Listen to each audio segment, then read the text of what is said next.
বন্ধু, আপনার উম্মতের প্রত্যেকের আমলনামা আমি আপনার হাতে দেখাবো, আপনার হাতে, আপনার সামনে পেশ করব। আপনি দেখে কথা বলবেন। আমার কাছে সুপারিশ আপনি কইরেন, মানা নাই, কিন্তু আপনি দেখা করবেন। রাসূলুল্লাহ সাল্লাল্লাহু আলাইহি সাল্লাম যদি হাসরের ময়দানে এরকম আমলনামা খুলে উল্টায় আর পৃষ্ঠার পর পৃষ্ঠা দেখে ফজর নাই, জোহর নাই, আসর নাই, মাগরিব নাই, এশা নাই, শনিবার রবিবার, মদ, জুয়া, অবৈধ উপার্জন, গান বাদ্য, নাটক, সিনেমা, জিনা, ব্যভিচার, বেহায়া, বেপর্দা সব উল্টায়। আল্লাহর নবী সাল্লাল্লাহু আলাইহি সাল্লাম তখন বলবে, উম্মত কি এটা? উম্মত, আমার 23 বছরের এত চোখের পানির কথা একবারও মনে হয় নাই? কি আনছো এটা আমারে? উম্মত, তুমি জানো না আমি যে তায়েফের পাথরের আঘাতে পুরা পিঠ চালনির মতো ঝাঁঝরা বানায় ফেলছে আমার? শোনো নাই তুমি? আমারে যে উহুদের ময়দানে দান দান শহীদ করে রক্তাক্ত করছে, তুমি শোনো নাই? আমি যে 14 দিন পেটে ক্ষুধার তাড়নায় পাথর বাঁধছিলাম, উম্মত তোমার মনে নাই? একবারও শোনো নাই আমার ক্ষুধার কষ্ট, আমার পিঠের ব্যথা, আমার দাঁতের ব্যথা, আমার কাঁধে 2টা কড়া ঢুকে গেছে? উম্মত, আমার ঘরে 3 মাস আল্লাহর নবীর স্ত্রী আয়েশা বলছে, আল্লাহর কসম উম্মত, নবীর স্ত্রী বলছে 3 মাস 3টা চাঁদ উঠছে ডুবছে, রাইনা হেলালান সুম্মা হেলালান সুম্মা হেলালান, 3 চাঁদ 3 মাসে নবীর 9 জন বিবির কারো ঘরে আম্মা জান আয়েশা বলে 1 ফোঁটা চুলায় আগুন জ্বলে নাই। মা আওকাদাত ফি আবিয়াতে রাসূলিল্লাহ নারুন, নবীর একজন বিবির ঘরেও আগুন জ্বলে নাই। আল্লাহর নবীর স্ত্রী আয়েশা একদিন বলছিল নবীকে পিঠে হাত বুলাইয়া, ইয়া রাসূলুল্লাহ, স্বামী আপনার পিঠ ছিদ্র ছিদ্র কেন? পুরা পিঠ চালনির মতো ছিদ্র ছিদ্র কেন? আপনার কি ছোটবেলায় বসন্ত রোগ হয়েছিল, গোটা হয়েছিল? আল্লাহর নবী চোখের পানি ফেলে বলছে, আয়েশা তুমি জানো না আমার এই পবিত্র দেহে তো কোনোদিন মশাও বসে না, মাছিও বসে না, পোকা বসবে কেমনে? আমার পবিত্র দেহে তো হাঁটলে মেশকের ঘ্রাণ বের হয়, আমার পেশাব পায়খানাও তো কোনোদিন জমিনের উপরে 1 সেকেন্ড থাকে না, মাটি ফাঁক করে ভেতরে নিয়ে যায়, সেই আমার গায়ে গোটা হবে কেন? আয়েশা, এগুলো আমার তায়েফের পাথরের আঘাতের রক্তের দাগ।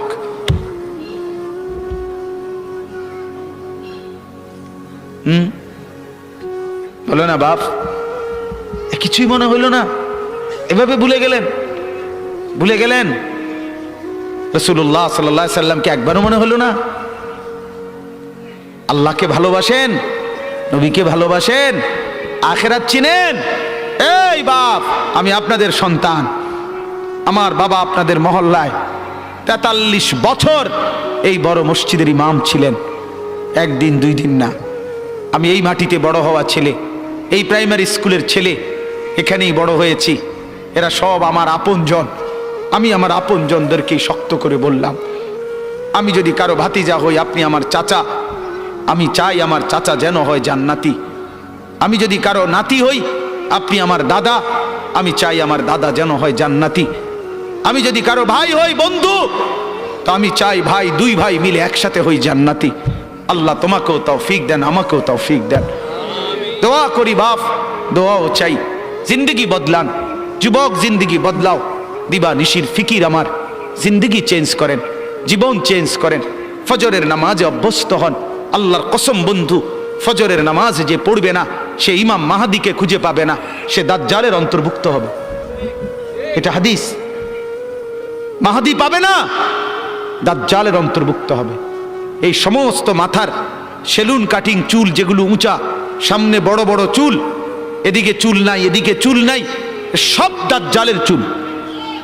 বিশ্বাস করো, একেবারে পরিষ্কার হাদিস, মুসলিম শরীফের হাদিস।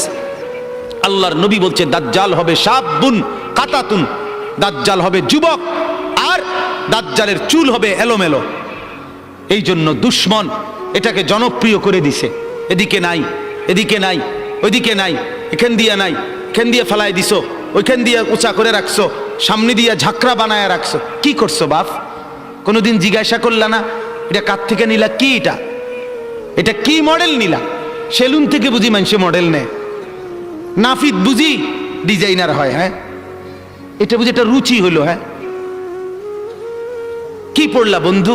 এত বাংলা, এত অঙ্ক, এত ইংরেজি বই, এত পদার্থ, এত অপদার্থ, এত জীববিজ্ঞান, এত জড় বিজ্ঞান, এত কিছু কই গেল? এরপরে সব থুইয়া নাফিতের থেকে গিয়া ডিজাইন আনলা। কথা বলেন না কেন? নাফিত থেকে কেন ডিজাইন আনলেন? নাফিত কেন সাজাই দিবে মুসলমানকে? মুসলমানকে সাজাবে তো রাসূলুল্লাহ সাল্লাল্লাহু আলাইহি ওয়াসাল্লাম। এক সাহাবী বলছেন, নবী কেমন ছিল জানো? যার সারা অঙ্গ একসাথে দেখলে সবচেয়ে সুন্দর, প্রতি অঙ্গ আলাদা আলাদা দেখলেও সবচেয়ে সুন্দর। আরেকজনকে বলছে, আপনি বলেন তো। আরেক সাহাবী বলছে, আমি বলি, যে নবী ছিলেন এমন যাকে একবার দেখলে আবার দেখতে মন চায়, দ্বিতীয়বার দেখলে প্রথমবারের চাইতে আরো সুন্দর মনে হয়। যত তারে দেখি তত সুন্দরই লাগে। তিনি ছিলেন এমন।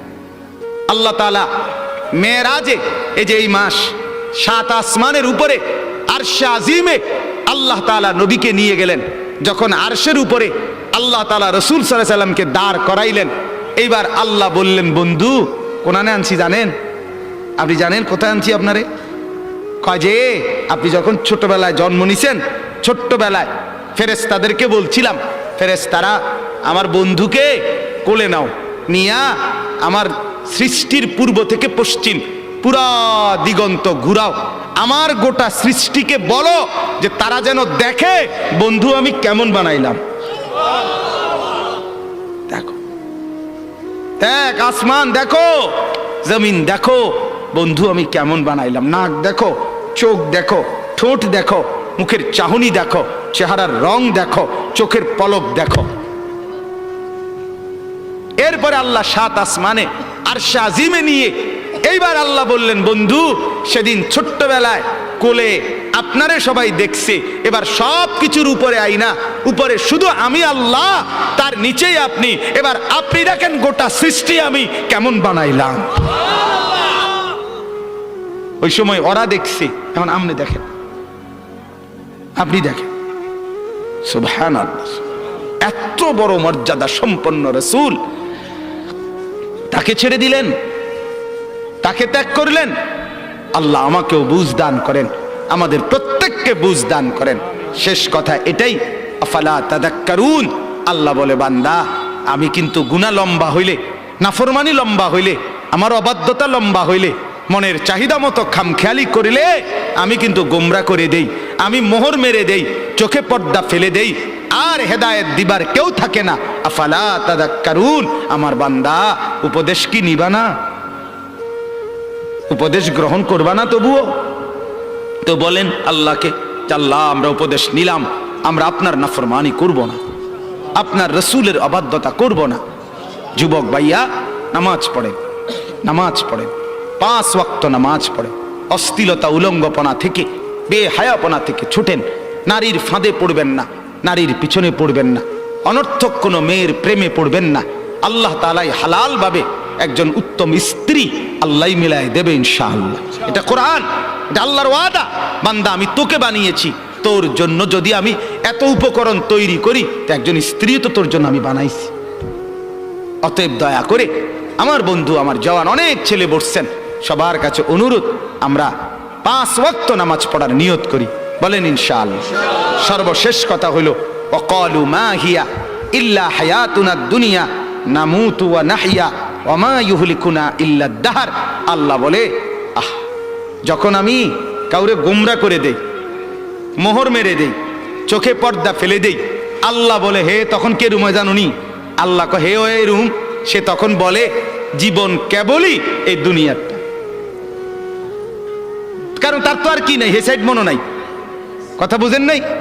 সে তখন বলে, জীবন কেবল এই দুনিয়ায়, নামুতু ওয়া নাহিয়া, কেউ মরবো কেউ বাঁচবো, ওমা ইউহলিকুনা ইলা দাহর, সময়ের আবর্তন, কালের আবর্তন, কেউ মরছে কেউ জীবিত হচ্ছে। এখানে আলাদা কোনো স্রষ্টা, আলাদা কোনো তৈরিকারী, এটা কিছু নাই। কালের আবর্তনে, সময়ের আবর্তনে কেউ মরবে কেউ বাঁচবে। সময়ের আবর্তনে প্রথমে বান্দর থাকবে, ধীরে ধীরে মানুষ হয়ে যাবে। বাহ বাহ বাহ বাহ। যখন আল্লাহ ভুলে যায়, আখেরাত ভুলে যায়, তখন আমি যে একটু আগে বলছি যে পরকাল ভুলে গেলে, আল্লাহ ভুলে গেলে নিজেকেই ভুলে যায়, তখন গিয়া বান্দররে জিগায়, বান্দরের কাছে গিয়া জিগায়, এই যে ভাই বান্দর চাই দেখেন তো একটু আমারে চিনেননি? বান্দরে কয়, হ চিনছি তো, আপনি তো আমার লগে আসিলেন, আমরার লগে, আপনি হেনে গেলেন কা? কয় এটাই তো আমি জিগাইতে আইছি, আমি তো আসিলাম আপনার লগে, আমি ওনে গেলাম কা? নাউযুবিল্লাহ, নাউযুবিল্লাহ। অতএব কোরআন থেকে বঞ্চিত হলে আখিরাত মিলে না, পরকাল মিলে না, আল্লাহকে আর খুঁজে পাওয়া যায় না, নিজের অস্তিত্ব ভুলে যায়। আল্লাহ বলেন ওমা লাহুম বিযালিকা মিন ইলম ইনহুম ইল্লা ইয়াযুন্নুন। আল্লাহ বলে মূলত এদের কোনো জ্ঞানই নাই, যারা দুনিয়াকে নিয়ে ব্যস্ত থাকে এরা মূর্খ, মূর্খ, নাদান, অজ্ঞ। ইনহুম ইল্লা ইয়াযুন্নুন, তারা নিজের খেয়াল খুশি মতো চলে, অনুসরণ করে, বলে। আল্লাহ বলেন মূলত জীবন বলা হয় দুনিয়া না আখিরাত। জীবন মূলত কি বলেন না? অতএব বাপ, আপনাদের কাছে অনুরোধ, রাত গভীরে এতটুকুই কথা, মূল বক্তব্য দুইটা। একটা ছিল প্রথম বলছিলাম আল্লাহর কোরআন পড়বেন, বলেন ইনশাআল্লাহ, মনে আছে না কথাটা? কোরআন পড়েন, তর্জমা পড়েন, অর্থ পড়েন, শুধু বাংলা অনুবাদটাই পড়েন, দেখবেন কলিজার মধ্যে নূর আসবে ইনশাআল্লাহ, আলো জ্বলবে, আলো, সব ভালো লাগবে, নতুন করে ভাবতে শিখবেন, আল্লাহ তাআলা তৌফিক দিবে। দুই, গুনার অনুসরণ করবেন না, নাফরমানি দীর্ঘদিন লম্বা করবেন না, নাফরমানি লম্বা করবেন না, মদ খাওয়া ছেড়ে দেন, জুয়া খেলা ছেড়ে দেন, গান বাদ্য ছেড়ে দেন, অশ্লীলতা ছেড়ে দেন, নাটক সিনেমা ছেড়ে দেন, নর্তকীর নাচ দেখা ছেড়ে দেন, উলঙ্গপনা ছেড়ে দেন, গান বাদ্য ড্যাকসেট বাজানো এগুলো বন্ধ করে দেন। যার ঘরে রঙিন টেলিভিশনে নর্তকী নাচে সেই নর্তকীর নাচ বন্ধ করে দেন। প্রত্যেকের হারাম রোজগার, সুদ, ঘুষ, অবৈধ ইনকাম এটা বন্ধ করে দেন। দুনিয়া অল্প অল্প অল্প। আল্লাহ তাআলা আমাদের প্রত্যেককে আখিরাতের প্রস্তুতি নেওয়ার তৌফিক দান করেন, বলেন আমিন। আমি আমার আব্বার জন্য দোয়া চাই, আমার আব্বা আপনাদের মাঝেই ছিলেন, আল্লাহ তাআলা যেন বাবার কবরকে নূরে নূরে ভরপুর করে দেন। আপনাদেরও যাদের বাবা নাই তাদের জন্য দোয়া করি। মা আমার অসুস্থ, হাসপাতালে ছিলেন 3 দিন, আজকে মাকে আনা হয়েছে বাসায়, তো মাও অসুস্থ, মার জন্য দোয়া করবেন। ভাই বেরাদর সহ আমরা সবাই আপনাদেরই সন্তান, আপনাদেরই কাছে বড় হওয়া। আল্লাহ তাআলা আমাদের সবাইকে আন্তরিকতা, মহব্বত, সম্পর্ক দান করেন।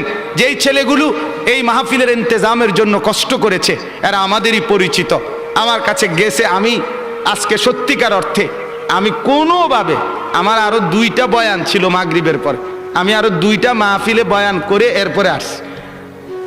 মূলত আমি কোনোভাবে মিলাইতে পারতেছিলাম না, কিন্তু আমার ছোট ভাই সহ এরা ছেলেরা এমন জাতা দিয়া ধরছে, আলহামদুলিল্লাহ আল্লাহই মিলাইছে। সব শুকর মালিকের। আল্লাহ তাআলা ছেলেদেরকে উত্তম বিনিময় দান করেন। এই মাহফিলখানা আল্লাহ তাআলা এই মাহফিলখানা কিয়ামত পর্যন্ত কায়েম দায়েম করে দেন। ছোট্ট পরিসরে কষ্ট হয়েছে অনেকের, বসতে দাঁড়াইয়া ছিলেন, আল্লাহ তাআলা প্রত্যেককে উত্তম বিনিময় দান করেন। হ্যাঁ, অনেকে ইন্তেকাল করেছে, প্রবাসে আছে, বিভিন্ন জন বিভিন্ন পেরেশানিতে দোয়া চাইছে। আমার এক বোন আমারে কিছুদিন বলছে, আগে এখনো বোন আছে বাসায়, তো বোন আমারে বলতেছে, ভাই এখনকার মানুষের 2 কথা সবসময় মনে রাখবি। আমি কই কি? এক, হয় ব্যস্ত নয় অসুস্থ। এই মেজফা হয় ব্যস্ত নয় কি অসুস্থ।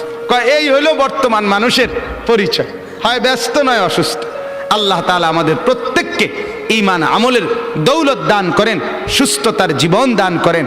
আমাদের শ্রদ্ধেয় আলহাজ হযরত সালামতুল্লাহ হাফেজ সাহেব দামাত বারাকাতুহুম, সেই আমার বাবা যাকে মহব্বত করতেন, আমরাও যাকে শ্রদ্ধা করি, মহব্বত করি, ছোটবেলায় মক্তবে পড়েছি হুজুরের কাছে। এবং আমার শ্রদ্ধেয় হাফেজ মুজিব সাহেব হুজুর অনেক অসুস্থ, সব সময় আমি কথা বলি হুজুরের সাথে, হুজুরের এলাকায়ও যাই মাহফিলে। আল্লাহ তাআলা যেন উনাকেও শিফা দান করে, সুস্থতা দান করে। আমার শ্রদ্ধেয় মাওলানা হাবিবুর রহমান আল ফরিদি, আল্লাহ তাআলা তাকেও যেন কবুল করে, উত্তম বিনিময় দান করে। আল্লাহ আপনাদের সবাইকে সুখে রাখুক, উত্তম বিনিময় দান করুক, আমিন।